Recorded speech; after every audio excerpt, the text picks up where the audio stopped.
اول حاجه معايا كوبايه من الرز المغسول ومش منقوع، مغسول ومتصفي على طول. انا عايزه كل النشا اللي فيه، هفرده كده في الطاجن بتاعي. ومعايا هنا لتر من الحليب بدرجه حراره المطبخ عادي جدا، مش مغلي ولا ساقع.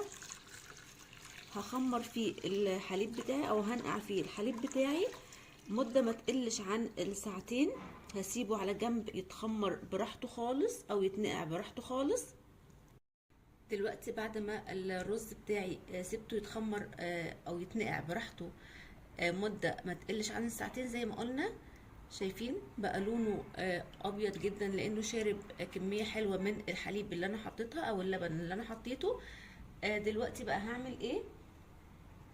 معايا نص كوبايه سكر، مش هحطها كلها، والسكر طبعا حسب الرغبه. انا ما حطيتش السكر كلها لان انا معايا هنا نص كوبايه من الحليب المكثف المحلى. اللي مش هيحط حليب مكثف محلى ممكن يحط نص كوبايه السكر كلها بالشكل ده كده. ودلوقتي معايا كمان معلقه كبيره من القشطه،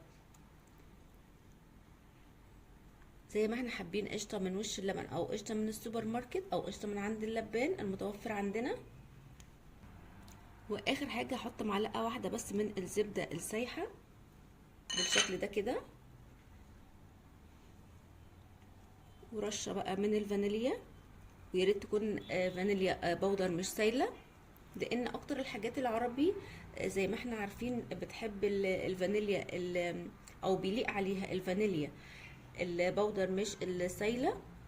دلوقتي بقى احط الرز بتاعي في الفرن على اعلى درجه حراره، واشغل الفرن من فوق ومن تحت. يا ريت لو عندي الشوايه بتشتغل اشغلها من فوق ومن تحت. وبكده طاجن الرز بتاعنا بقى جاهز معانا. عايزه بقى اوريكم الحلاوه والجمال، بجد تحفه جدا. شايفين عامل ازاي؟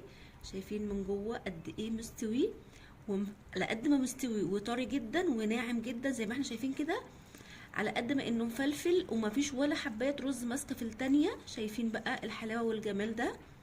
بجد ريحته قلب المطبخ كله، قلب البيت وقلب العماره، بجد حلوه قوي. يا رب وصفه النهارده تكون عجبتكم، واللي جرب الوصفه وتعجبه يا ريت يسيب لي رايه في كومنت، وما تنسوش تعملوا لايك. سلام.